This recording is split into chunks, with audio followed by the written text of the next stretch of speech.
All right, folks, welcome to part 2 of the Digital Marketing Workshop. Today we're going to talk about search engine optimization and Google AdWords and how each of these techniques can help your business. If you folks had missed the previous workshop, a little bit about myself is I'm a graduate at Fort Lewis College with a bachelor's in marketing. And aside from that, I've had multiple certifications, including SEO specialist, Google AdWords, certified professional, analytics, and much more. Well, all that aside from being a nerd, I also like to have fun in my free time, which is to say that although these techniques are hard, anyone can do it and still have some time on their hands, okay? So what we're going to talk about today is we're going to start with search engine optimization. I'm going to try to fit this all within an hour, but there is so much to cover here, right? But the point is right now is I want to show you some of the tips and techniques, some of the easier techniques that can go into this to help your business and get started with it. So we're going to start with SEO, talk about keyword research, on-page, off-page, and technical SEO, which is kind of the 3 points that make it up. For Google AdWords, we're going to talk about campaign types, how to create a new campaign, the ad rank, and adding extensions to an ad. So search engine optimization, we're going to go ahead and talk about some of the ranking factors that bring up the rank of your website. Now, obviously this is like a bunch of like foreign language, and I understand that. But I'm just going to kind of break down a couple of these to kind of make it clear of what ranks a website really well. So with these top ranking factors, we have the domain and page level link features. This is essentially when other websites link back to your site. Hi, come on in. So if you get featured in the Denver Post and they link to your website, well, this would be included in that. And the amount of links and trustworthy links that come to your site is one of the largest factors for that. Next, we have what goes into your content. How well is your content? How many keywords are in it? Are people finding it relevant? Okay. Then we have traffic and query data. Now, are people coming to your site and immediately leaving? Right? What is the click-through rate? What is the bounce rate? You know, Google can understand when people come to your website, and if more people are immediately leaving, they're going to see this as a negative page and rank you lower for those results. It makes sense because really the main purpose of Google is to provide the best user experience. So if they see users immediately leaving your website, they're going to see that as untrustworthy or unrelevant. So from there, we have brand metrics. This is, are people talking about your brand on social media, across the web?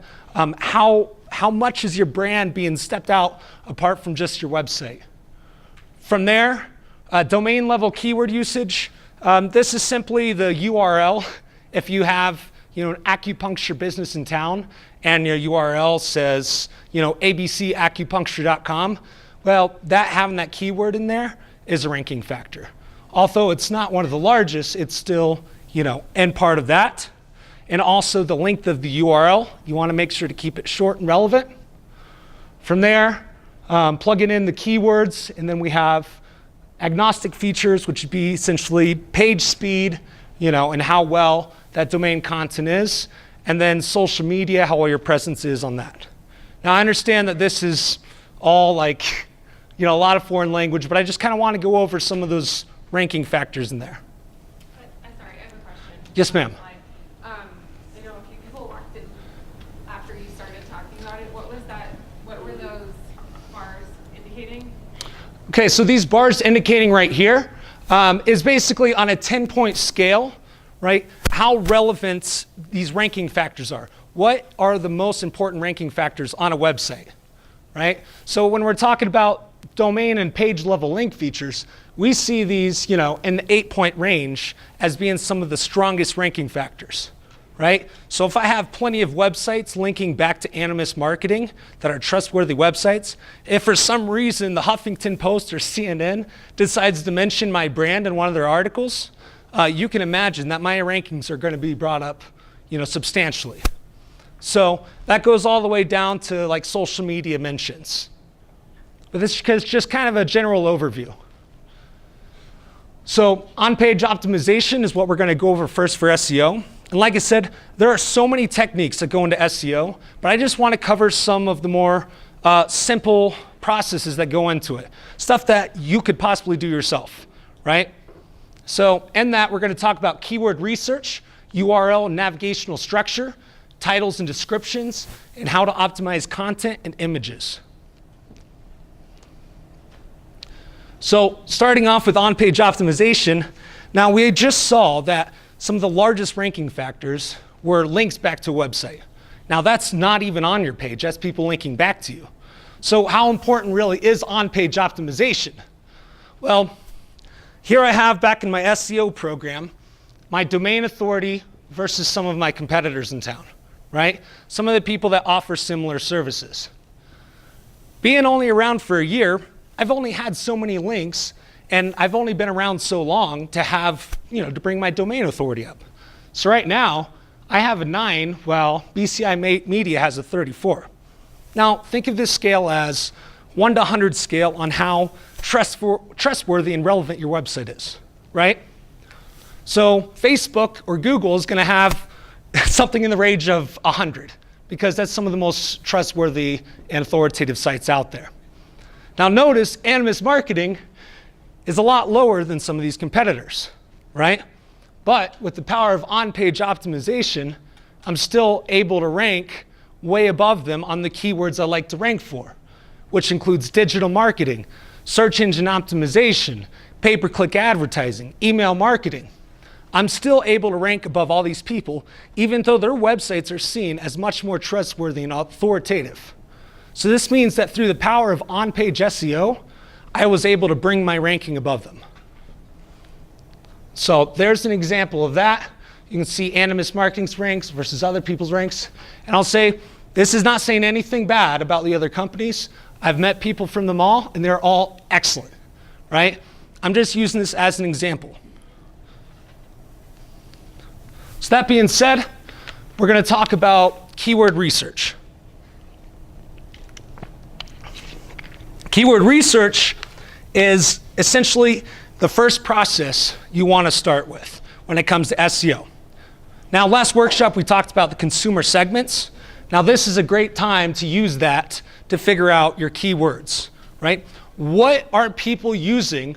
What are people using to search for your website, right? If it's something like Animas marketing, are people saying, how to grow my business through online advertising? Is it simply marketing agency in Durango, right?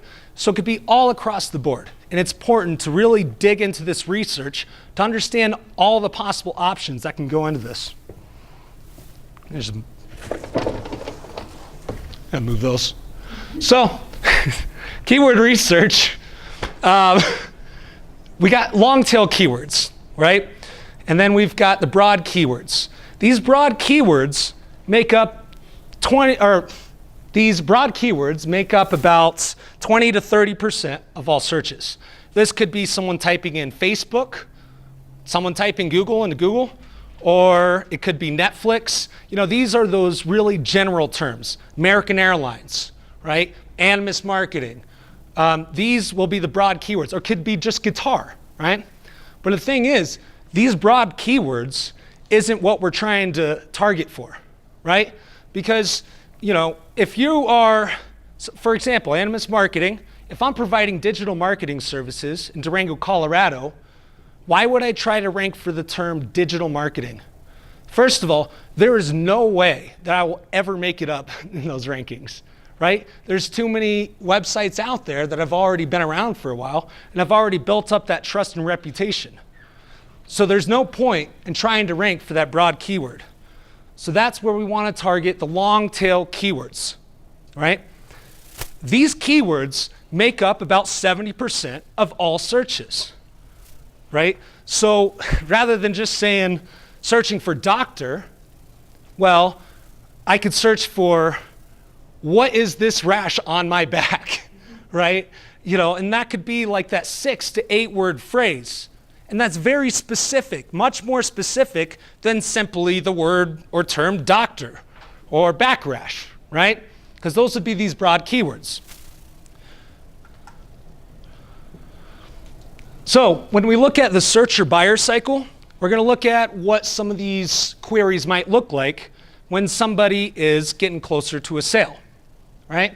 If someone simply types in the word guitar into Google, they may not even be in this buying cycle. I mean, what does the term guitar even tell us, right? That could be someone trying to search YouTube for guitar players, or it could be me on the internet trying to find a picture to use in my presentation, right? We don't know. There's no context behind it. So there's no reason to search for this or to try to rank for this general term guitar. So when we look at someone in the search or buying cycle, they start with becoming aware of a need or a product, okay? Now, they could, be looking for a guitar, but they have no clue what kind of guitar they're trying to find, right? And then when they realize, well, shoot, I need a classical guitar for the type of style I want to play, because they've already found that information, and now they're aware of that need. So once they have that need, they enter the research phase to find out more information from it, okay? Then they compare the alternatives and other products, and finally, they're ready for the purchase. And this could be over any amount of time. And the thing is, this is common. Everybody does this. Everybody does this. All of you, I do this. This is how the normal process goes when searching on the web.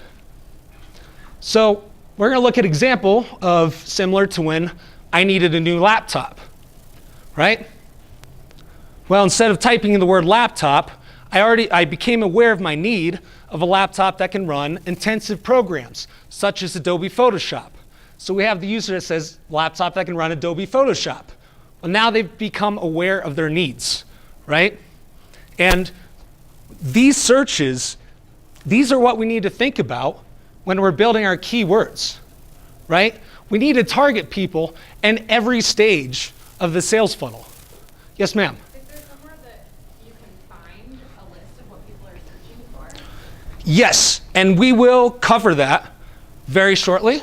I'm going to cover that in the Google AdWords section, but there are great tools out there that allow you to find these keywords that are both free and paid. Wow, that water's good. Okay. So I've become aware of my need. I need a laptop that runs Adobe Photoshop, not just any laptop. So what do? I come across this Dell Inspiron laptop. Now I'm in the research phase. I type in the reviews for this specific laptop. I want to know more about it. I want to know every specification. I want to know what other people on the web are saying about it. Do people like this product? Am I searching on Amazon to find that one bad review to see what they said about it? Why do they have 4.5 stars and not 5, right? This is part of that research this research part of the funnel, and we all do it, right? So then I'm going to compare alternatives, right? I type in the specs I need for the laptop, and I see all the different products that come up. And then I'm going to compare them by price and reviews and see really what is the best laptop for the price and for the reviews, right? I mean, if people aren't reviewing on it, there's a good chance I'm not going to buy it. Finally, I come across the ProStar laptop, which is this guy over here. It's not because the keyboard lights up, but it's a great computer. So I complete the transaction, which is completely different than when I originally thought of the Dell computer, right? So we can see that with these different searches, right? This is what we have to think about in different stages of the process. Where are people in this process? If they're in the awareness page, where are we going to send them on our website versus the purchase phase, right? If they're on the purchase phase, we want to make sure that we can lead them exactly to that sale. If they're in the awareness phase, we don't want to have a page that says, buy it now, and be a pushy salesman, right? They're simply looking for information. They want trust in your brand. This is what you need to think about when coming up with your keyword list. So we're going to come up with an example of a whitewater rafting company in Buena Vista, Colorado, right? So this company, we could try to rank for whitewater rafting, but what would be the point of that? How many of those people are actually going to convert to a sale? Nevertheless, how much money, time, and resources is it going to take to try to rank for that? It'd be dang near impossible. So how about simply Buena Vista whitewater rafting? right? Now this term has the helper word Buena Vista and is much more relevant to it because, well, people are closer to the bottom of the funnel, right? They know what they're looking for. They know they're looking for, a trip in Buena Vista, not just information on whitewater rafting, right? So this is information to think of, and what other keywords could there be other than whitewater rafting? Well, how about adventure trips on the Arkansas River, right? Well, that doesn't have rafting or whitewater in it, and doesn't even have Buena Vista on it. But this is also a common search because it has the Arkansas River in it.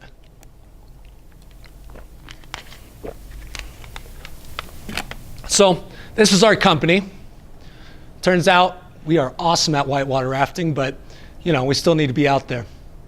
Keyword research, like you were asking previously, here's some of the tools that you can use for that.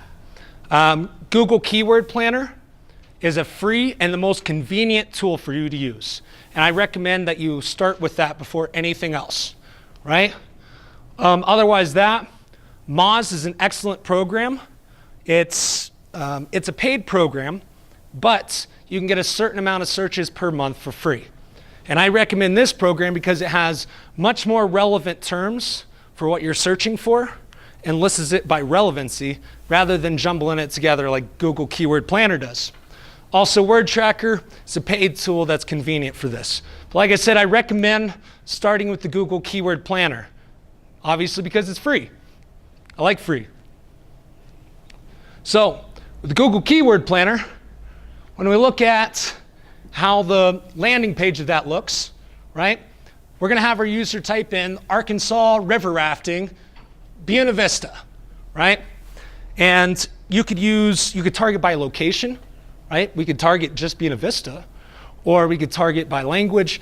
But, with having tourists all around the country, we don't have that targeting specific for this. Now, if you had a local business, that targeting might help for that, right? Target just La Plata or Durango, Colorado. Gives you all these suggestions of other keywords here. Some of them are relevant, some of them are not as relevant, right? Rafting Colorado, not something on the high priority list, right? But Browns River Canyon trips, well, that's very relevant because Browns Canyon is actually one of the most popular sections in Buena Vista, right? And maybe I didn't even think about it before, but after using this tool, well, it turns out that a lot of people search for Browns Canyon, right? So this gives you great ideas that you might not even thought of before, right? And then we can use these keywords and plug it into our website and such, right?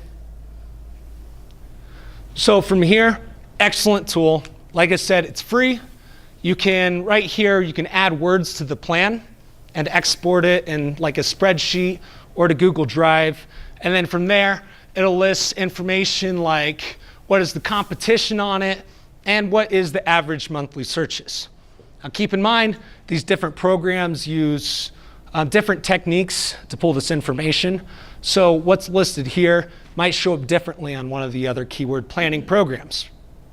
What's Google Drive?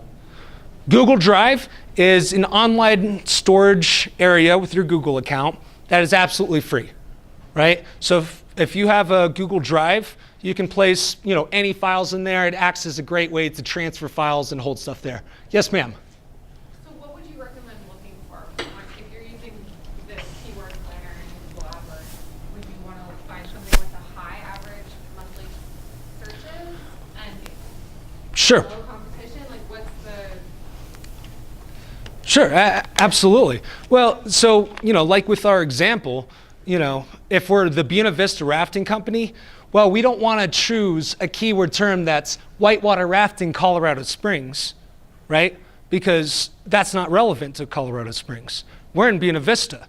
So we're looking for the relevancy to what we're offering, right? Same thing for if something is just too broad. Rafting in Arkansas, that's obviously not relevant at all. But if it was rafting on the Arkansas River, well, then that's extremely relevant. Apart from that, when we look at this competition value, now you may at first think, well, this search term has 4,400 searches per month. Wow, that could be great for my website. But when people are searching Colorado river rafting, how many of those people are going to actually result in the sale, right? Because this term is just so broad. I'm not saying it's bad to at least try to rank for it, but it's more important to try to rank for the lower monthly searches in the more specific targeting. What's the suggested bid? Suggested bid column is something I would not worry too much about right now. It deals with Google AdWords, and you can move this over to Google AdWords, and it's a whole thing that will be confusing. And with the time that we have, I'd rather go over more relevant information. Do we have any questions moving forward? Yes, sir. Yeah, so is the relevancy ranked different between the main body of the website and blogs? The relevancy as far as, Keywords? well, it depends, and we'll go over this in a minute. As far as like, we can choose, we're gonna wanna choose different pages to rank for different terms, right? To pick how relevant that page is toward the term. So we're gonna go over that right now. Do we have any other questions before moving forward? Okay, so moving forward, it's pretty hard to see in here. I'm gonna turn off the lights so you can possibly see this better. I had to choose a very bright color. So if you could please not fall asleep while the lights are off. So here we have an example of a list that I pulled from Google Keyword Planner, right? We could have, Colorado whitewater rafting reviews, Browns Canyon, Arkansas river rafting, right? Whatever it may be, we have the terms, right? We have the search volume, and then we have the competition value. And like we were saying to the competition, well, if it's something that rafting Browns Canyon, Arkansas River, well, it only has 20 searches a month, that has no competition at all. So ranking high for something like that would be extremely easy. Now, if something has a competition of 1 point, I mean, good luck trying to rank for that, because that competition is too high. And most likely, the term is too broad. So over in this section, what I did is basically on a 3-point scale, listed how important each keyword term was for me, right? Browns Canyon, Arkansas River, Buena Vista, Colorado. These were all really important terms I wanted, and these and the importance level. Now down the line, we've got less important, but we're just gonna go over these for now. In the next section, I applied certain pages to it. And this is where it's really gonna come into play for your SEO efforts. Now, if I have something like Browns Canyon rafting versus rafting the numbers, because that's two different sections on the Arkansas River, right? Well, now I can pick different pages to apply those keywords to, right? So if we look at our fictional Buena Vista River Rafting Company, right? We have someone comes to the website saying, I want to know how much it would cost to float the Browns Canyon River section, right? This is their goal. They get to this home page and they can't find this information. There's nothing right off the bat that leads them to this information, right? Home about us, trip info, contact. So they immediately leave and go to the next page. And this happens all the time. If someone can't find what they're looking for within 3 seconds, they can immediately leave your website and go to your competitor. And it happens all the time. So we're gonna keep that in mind. And up here, we had a section called Our Trips, right? And because of our keyword process, we can better understand this. So we add the trips of Brown Canyons, the number in Arkansas River. So now when we go back to our keyword process, we can plug in, well, all those terms that had Browns River in it, we can try to plug in toward that Browns River page. Because not only is that the most relevant page for it, but you want to be able to group as many terms as possible, on separate pages, not try to focus it all on the home page. Even better example would be adding that and a call to action on the home page, right? Of some of the more common ideas that people might be looking for when they come to your website. We want to make it as easy as possible for the user to find what they're looking for. So that brings us to the next point in the SEO, which is navigational structure, right?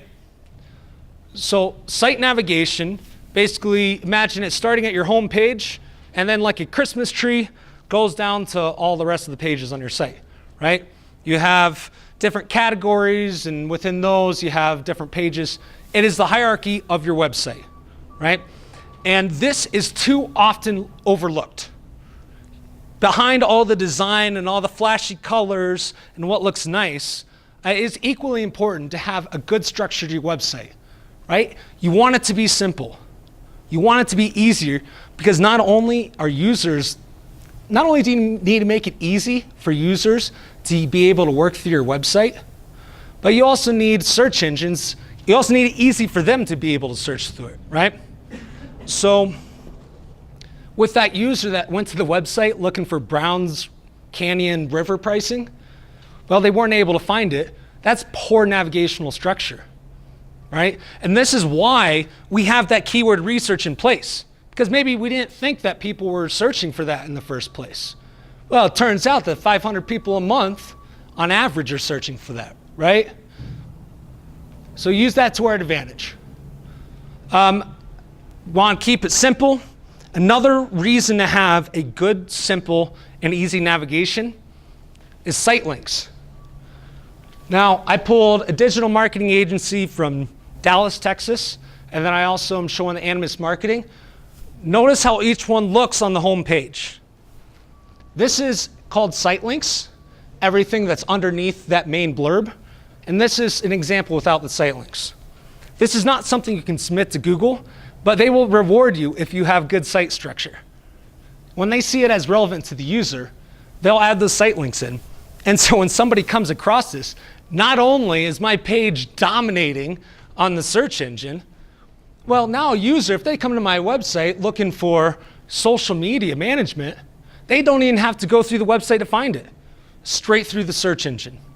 Easier on users, easier on the search engines. Good navigation is important for any SEO strategies. I don't understand how so that would come up in a Google search and you see those details versus PMG? That is correct. And how did you pull it up? how did I pull that up? How did you pull that up? How did you get that to come up like that? Sure. Well, it's having a good and clear navigation, right? I mean, it's easy to understand. A search engine is able to look through my navigation and say, okay, homepage, okay, services, blog, about, contact, okay, right? Services, SEO, social media, right? Website design, graphic design. It's simple and easy, right? It's clear, understandable, and it's a logical navigation. It's just something you need to make sure of, because if your navigational structure is all over the place, or it's just simply the home page that links out to everything else in your site, it's confusing, not only for the user, but for search engines. So that's what you infer from PMG then? Yes, this is where Google will reward you for having good site structure. So I have a question. On the, Yes, ma'am. For the site structure, does it take individual pages to achieve that versus using a sticky nav from the home menu bar? We have a sticky nav that we use. We have Sure. the home menu bar that has the categories, and the subcategories we use sticky nav. So does that sort of limit us from Well, creating that? it sounds like that would be one like menu section overall. Now think of it like the design, and I wish I had a better example for this, but think of the design and colors that go into a website as the skin, and think of this navigational structure as the bones, right? It is really what makes up everything else. And so something like that, a menu, might just be an extra menu pulled from that, right? And there could be multiple menus. You could have the footer menu, the main menu, the side menu, whatever it may be, but it is the actual bone structure of your website, right? And so if my home page is directly linked to search engine optimization, social media, website design, email marketing, well, that's a little more confusing than having it home page, services, and then list the services, right? Does that answer your question? Yeah, but just when you said homepage services and then lists the services, are those each individual pages? Yes. Services? Yes, it is. Yes, it is. This is the page structure of your website. So title and meta description. This is, so you might have a title on your page, sure, but this is different from that. This is the search engine title and description. This is what shows up when people search on the internet. Sometimes these can be more difficult to change. If you have a Squarespace website, it is a pain in the butt to change these. And trust me, I've dealt with it. But something like WordPress, Wix, a lot of the other services are much easier to make changes to this. I also use the same example. We see PMG Digital Marketing Agency, right? As good as Whitespace is, this is missed opportunity right here, right? We should be plugging in keywords and making it more relevant to a user. When a user comes across PMG, what is PMG? Okay, a digital marketing agency. What more, right? Well, here we got Animas Marketing, Durango, Colorado Digital Marketing Agency. And you'll notice it almost fills up that whole bar, right? Because this helps my website rank better. You might as well use that opportunity while it's there. And there's different methods for finding out how to change this, but this is one of the easiest things that you can do for a website. You don't need a webmaster to be able to figure this out. You know, Wix, how do I change my SEO titles and descriptions? Not difficult, right? This is something you can. So yeah, take that opportunity, put in your keywords, but also don't make it look spammy. You want to make sure that it's still relevant to a user coming across it. Because if it doesn't make sense to them, you know, Durango, Colorado, digital marketing, Durango, Colorado, you know, well then that's not going to help your click-through rate. You know, overall, you make it relevant for the user. So using that, there's also the description. The description has no SEO value in it. A lot of times you can simply copy the first couple of sentences on your page and then put it there. But the value in it is that it will help click-through rates, right? Which is an SEO factor. But that in itself, it's not going to matter if you plug keywords into this description rather than plugging keywords into the title. Yeah, absolutely. And keep in mind, I'll be able to provide you with this PowerPoint. I'll send it to you all after the presentation. Okay. Yeah. URL structure. I'm going to try to run through some of these because I have so much information to say. I'm really trying my best here. All right, so the URL structure, keep it short and simple, right? And keep it relevant. If you create a new page and it shows up, category ID equals 654/post / whatever it may be, that happens sometimes, right? Very easy to change these in the back end of your website. Also a very simple technique that can be done. One of the easiest techniques. But you want to keep it relevant. Browns Canyon rafting, right? And keep it short. You know, if your title of the page is the best 10-mile river rafting trip down the Browns Canyon, well, this is just blocky, clunky, and not good for the user, right? It's just ugly. So keep it short, keep it simple. URL structure. Content optimization. Real quickly, when you do have a page on your site, you're going to have basically the HTML behind it, right?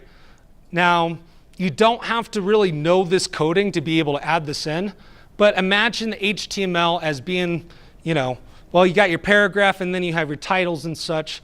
You want to use those titles for SEO purposes, right? Not only does it break up your content and seem like you break it up into sections and try to make it easier for the user, but you're able to plug in those keywords that we found into the titles, right? Now, obviously, if the keywords make no sense, whitewater rafting, Browns Canyon, River 2018, well, you don't want to plug that in right to the title. That makes no sense to a user, right? So keep the user in mind when you use this, but also plug in those keywords. It's about finding that sweet spot in between making it relevant for users and adding keywords for the search engines. Also, don't overdo it. Google will see this as spammy. You know, Durango, Colorado digital marketing, Next title is Durango, Colorado, internet marketing. Next title is La Plata County, online marketing, right? All right, they're gonna catch on to that and they won't like it. So don't overdo it. Keep the experience for the user. So for example, when we look at the homepage of Animas Marketing, we have these two titles at the top, right above the calls to action. Digital Marketing Solutions for Small Business.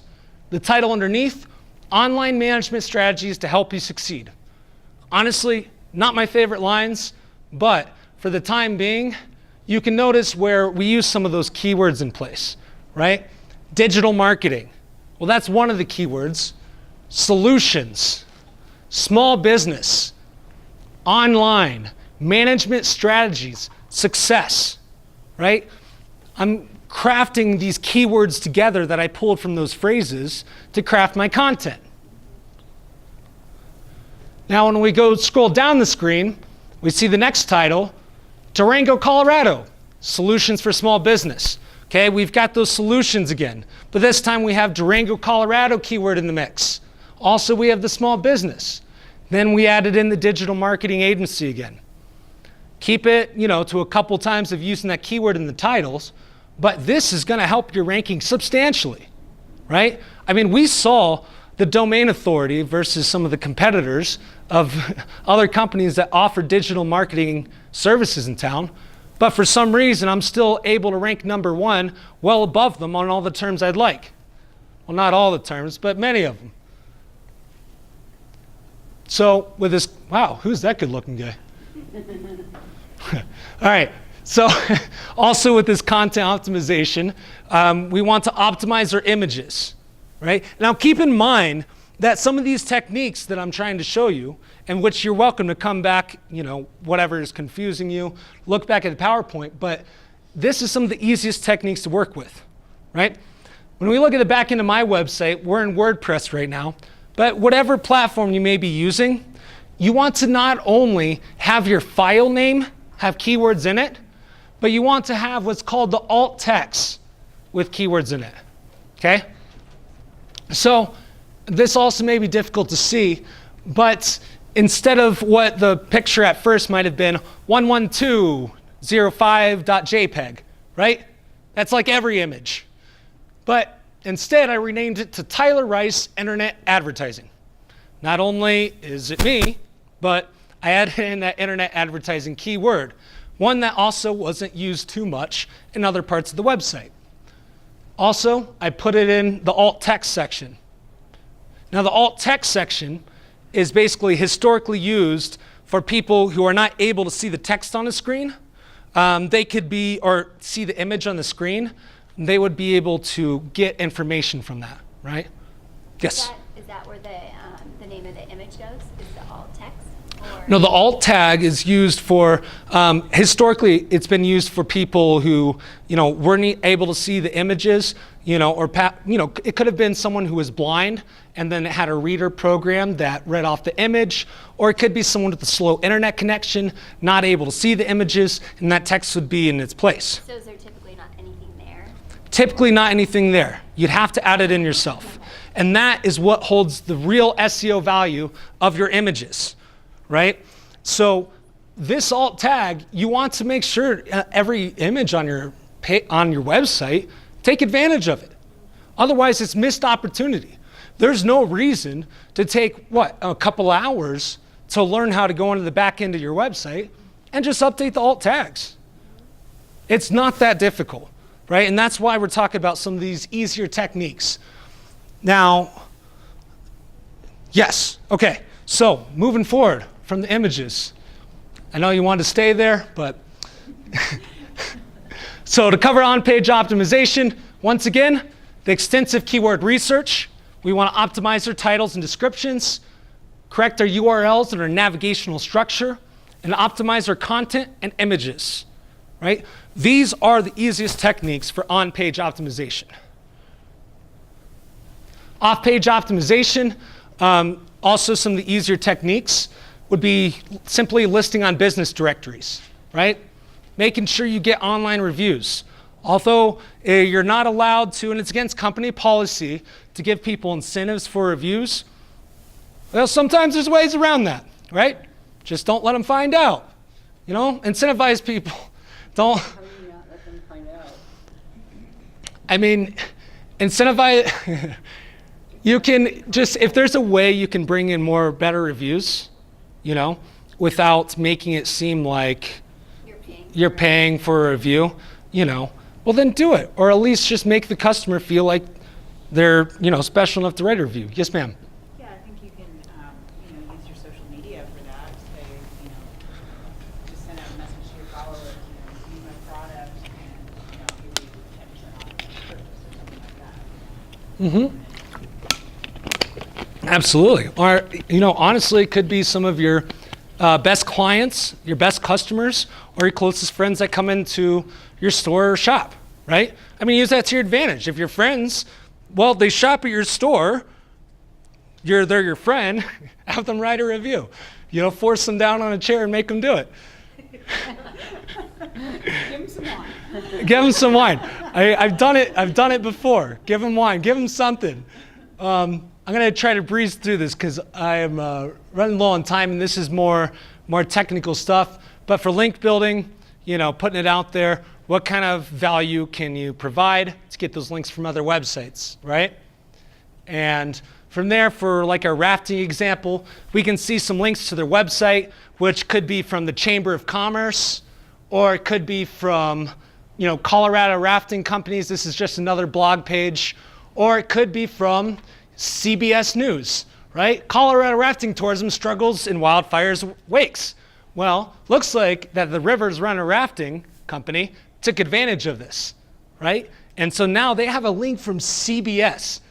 That is awesome, and that's going to help them substantially. So if you can get in the news, do it. Tactical SEO. This is just kind of brush up on it because this is something that you would have your webmaster do and would be more difficult techniques. But there are tools out there to understand like how fast is my website, right? And then maybe you can contact your website to make those issues and changes for you. Okay? So that covers the SEO in a nutshell. And we got the on-page, off-page, and technical. Now, in the next 2 months, I will be launching a full-scale online educational course over SEO. And for anyone that has attended this class, I'd be more than happy to include you for free. And so if you're interested in that, please approach me after the class, and I'll take your information when that is ready to launch. So, Google AdWords. I'm going to move on.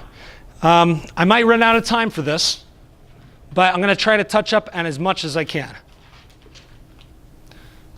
Before that, do we have any SEO questions that I can answer before we move on? Yes, ma'am. Well, you know what? Never mind. I'll ask after class. Okay. Now, would you prefer it with the lights on or off? On? Sorry for the person that said off. All right. Can't please everybody. Yeah, well, can't play favorites. All right, Google AdWords. Let's talk about this. Google AdWords works by placing a business, which in this case, this would be you, allows a business to make bids on basically on search engines, affiliate sites, and social media. This is overall what pay-per-click advertising would be, right? You're paying for when somebody clicks on your ad, not when it's shown. So if it shows to 1,000 people and only 2 people click on it, that's the only people I'm going to pay for. But in general, for Google AdWords, it's basically set up in 3 structured areas, okay? The big box, we have the campaign area. This is your overall settings. This is where you set your budgets. And this is where you have your business goal, okay? It could be, all right, I want to have the goal as a dentist in Durango, Colorado, to bring in new patients, right? Not to bring in old patients for another checkup. I want to bring in new patients. That would be setting that goal on that campaign level. Do you have a question? Or? Oh, okay. And so from there, we have the ad sets, which is the next section. You can have multiple ad sets, but this, yes, ma'am. Sorry. Sure. Would you use Google AdWords in conjunction with SEO or like just about? Absolutely, and that's a great idea. And to back up a little bit, right, when you go to a search engine, and I'll show it after this, but when you go to a search engine, a lot of times at the top of results will be those ads, right? And then you have the organic results underneath it. And well, it may seem like more people might click on those top results, but the thing is, I mean, most people know they're ads, and a lot of people simply just skip through it, and they know that they're advertisements, you know? So there is value in having both. Finding what's right for your business, you know, you could try both, right?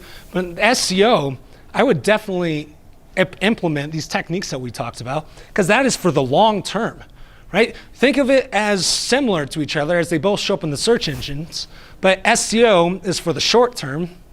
I'm sorry, SEO is for the long term, and pay-per-click advertising like Google AdWords is the short term. I want to pull in a customer tomorrow.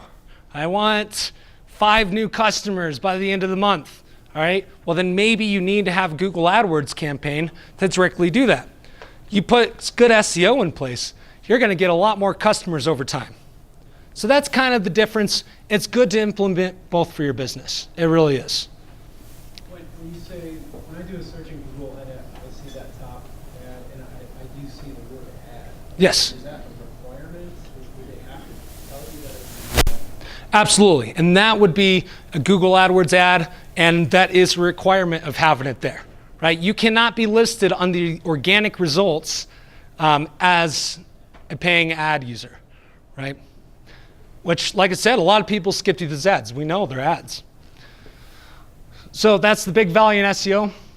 Do we have any more questions before moving forward?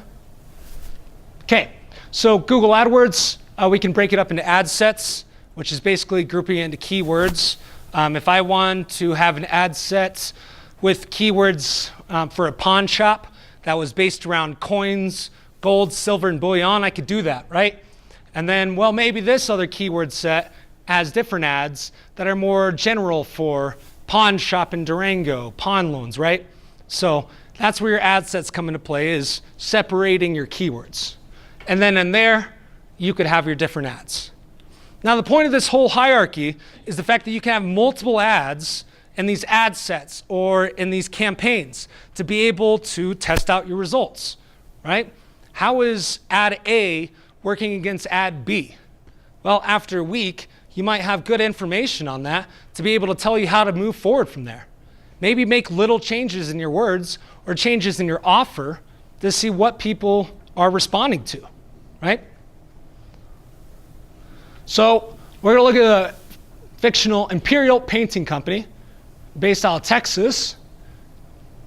And within starting, Imperial Painting decides to start a new campaign, and he chooses the search network.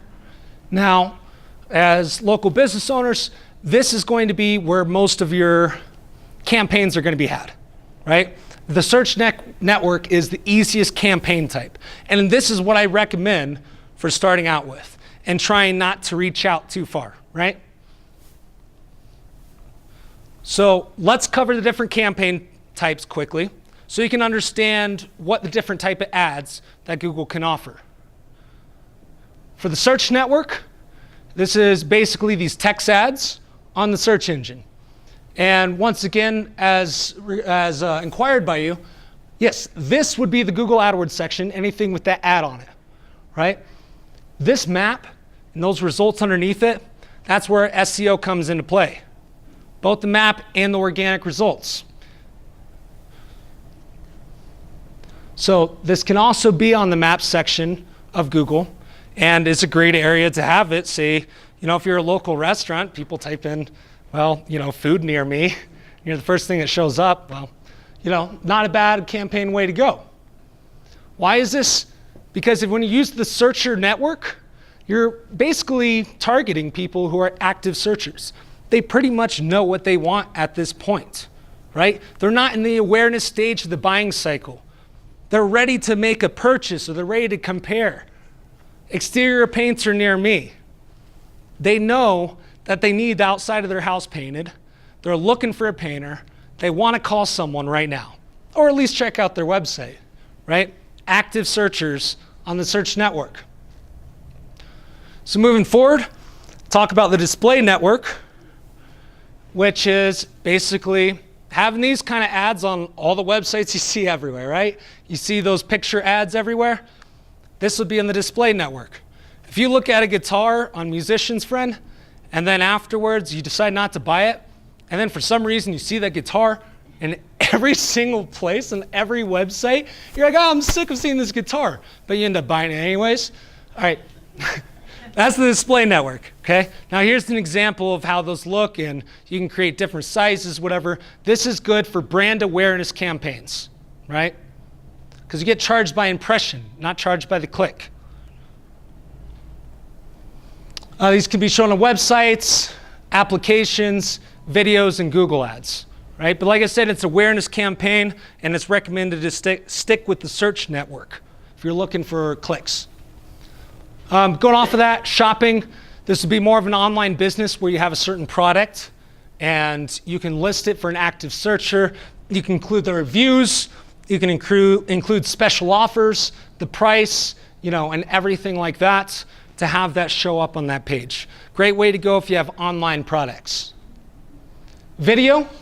So video could be, essentially you can make a 1 or 2 minute video and it gets shown on YouTube for like 5 seconds, and then you can skip the ad, right? That's basically the most popular form of a video on YouTube, and it's also a good brand awareness campaign if you have, compelling content.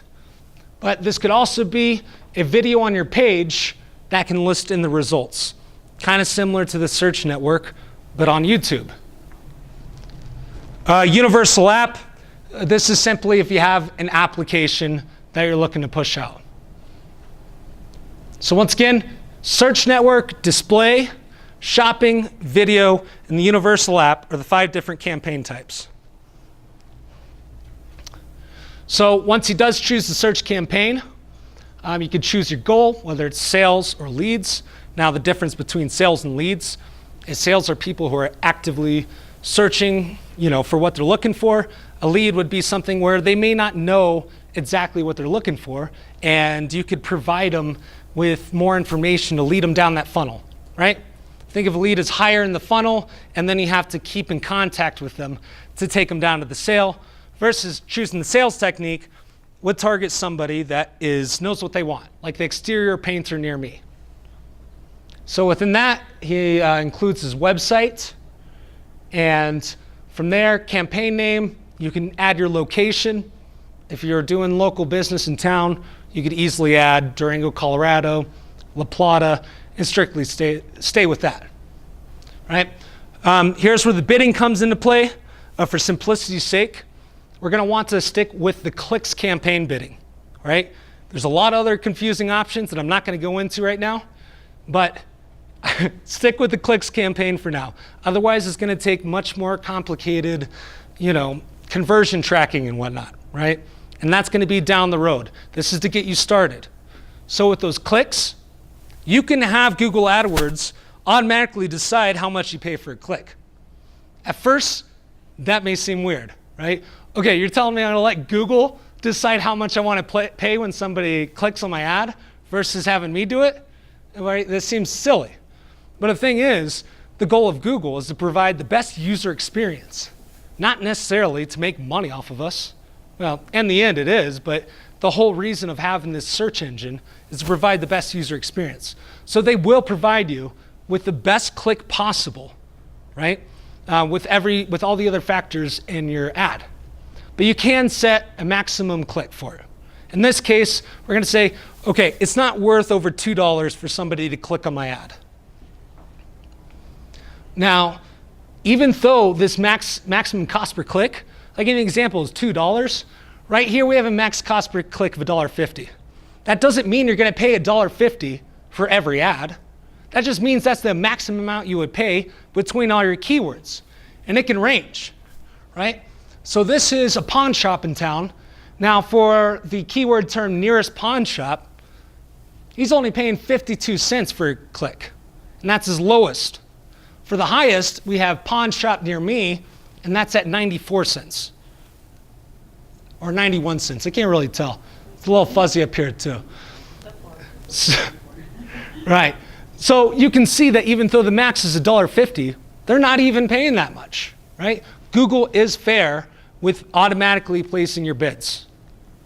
When you do that, you can set a limit on how much you're going to pay total. Yes, this would be in the campaign level of just setting your overall budget. I only want to pay $5 a day. You're not going to pay over $5 a day on average, right? If you might pay $6 one day and then $3 the next, right? But on average, will not be over $5 a day. Yes, ma'am. If you're gonna do a pay-per-click campaign, what's the average budget that you would recommend setting aside? Well, the average budget could be totally and completely different from any kind of business, right? This depends on your business size, what kind of results you're getting back. I mean, obviously, for a business in Southwest Colorado, I would, keep it easy and keep it small and maybe test out how people are reacting to your ads, right? I don't want to spend $1,000 one month and then just to find out that one of my ads was not really successful with the people. I thought it was going to be, but doesn't mean, just because we think something doesn't mean that the users think the same way, right? So it's about that testing to really figure out how much. Honestly, for a business around town, the size, I kind of recommend like a $5 a day testing the waters, right? So within Imperial Painting in this section, they skip the site links and go on to the ad group section, right? Kind of like the Google Planner, he types in painter in Dallas, Texas to get all these keyword suggestions, right? And then we can add those over here. Painting in Dallas, interior painting Dallas, Dallas painting companies, exterior painting Dallas, et cetera, et cetera. He has this keyword list. Now he can go forward to create the ad. And here we go in creating the ad. He adds this information. Boom, he's ready to go, right? He's excited. He just created his first ad. Well, Imperial Company looks on Google to find that Belmont painting has beat him in the results. Now he's number 2. Well, what's the problem? Well, notice how this Belmont has these site links underneath. You have exterior, roofing, special project, interior. They also have a phone number in it, right? This is where those site links come into play. This means that, kind of like the site links we saw in SEO, they see this as more relevant to a user. They're able to go to more specified area on the website, or they're able to call them directly on their mobile device. So having site links is crucial to rank at the top. You have to nuance the ad for mobile content versus laptop for PC content. Sure, and when you do create the ads, it'll give you the option of how each one looks on each device. And you want to make sure they look great on both devices. The same goes for any kind of social media advertisement or the website in general. If your website's not mobile friendly, that's one of the first things you need to change right away. Because the amount of people that use mobile these days, if they're having a hard time on their mobile device, you better be sure that Google is going to tear your website apart in the rankings. There's more, I'm sorry? there's more mobile users than there are desktop users, right? It depends on the campaign. It depends, right? I mean, when we looked at last workshop, we looked at Epic Magazine, and most of their users, 75% was desktop users. And then when we looked at a local marijuana shop in town, we saw that 75% of those people were mobile users. But it kind of makes sense, right? When people are looking for that kind of shop, they're probably downtown just looking on their phone really quick, right? So within ranking for that, the 3 things you want to keep in mind that go into the ad rank, the bid amount, the quality, and format impact, okay? This bid amount is basically what we said is how much we wanted to pay for a click. In our case, we wanted to leave it up to Google, but we said we're not paying more than $2. That could be different for any kind of business, but it's just one of the factors, right? Quality. Are people how many people are seeing the ad and not clicking on it? How many people are clicking the ad and immediately leaving?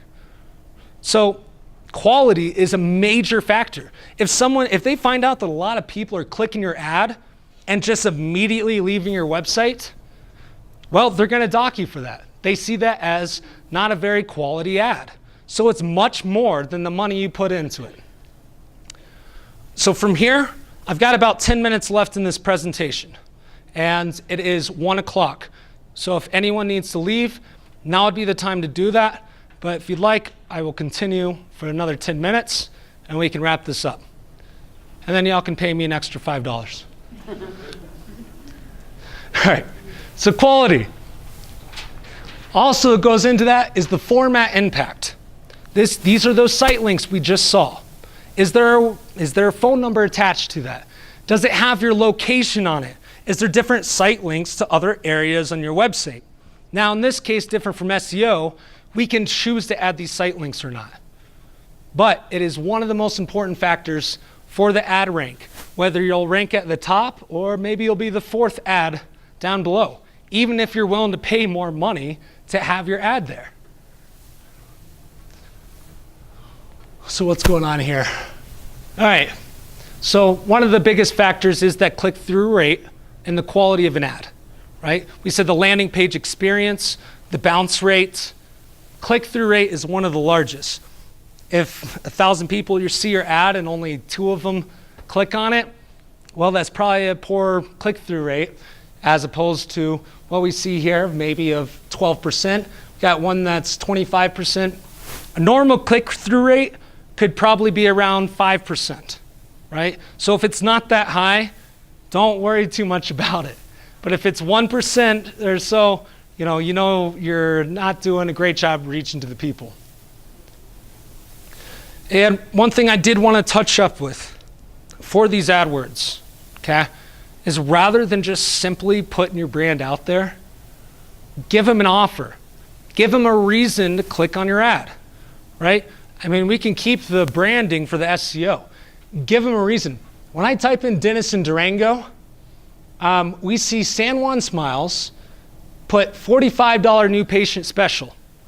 Now, even though they're lower above the ad above them, they have that special there, $45 new patient special, where the one above it just says, now accepting new patients.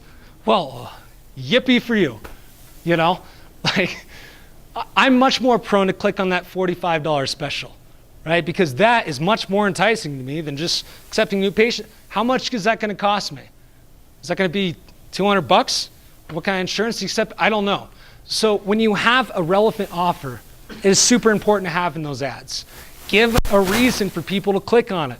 Pull them in. Give them an alluring bribe. Dangle a carrot in front of them. Give them something. Because from there, that is where you pull them in, and you can pull them in further down the purchase area. So, like said before, this is an example of 2 businesses with the ad rank score. Even though this Imperial Painting Company was willing to bid $5 versus the Belmont at $3, they still got a lower score because they didn't have those site links and because the click-through rate was bad, which could have been a direct result of them not having a phone number on there or a location. Plus, why wouldn't you have your location or phone number on there? If somebody directly clicks on directions to your shop, well, that is awesome. I'd much rather have that than somebody simply visiting my website, right? Much better conversion for that. So Imperial Company goes back and decides to choose some extensions. He can choose the site link extensions of exterior, interior, and his phone number, and now he made it to the top. Good job, Imperial Painting Company. So like I said before, this is just a normal search for social media services where we have the ads up top listed in red, and below that, the organic results. The click-through rate of organic results is still much higher than ads, right? There's countless studies on it, but the click-through rates is between 65 and 70% of organic searches versus ads. This means that SEO has very strong value still, and even more so than ever, honestly.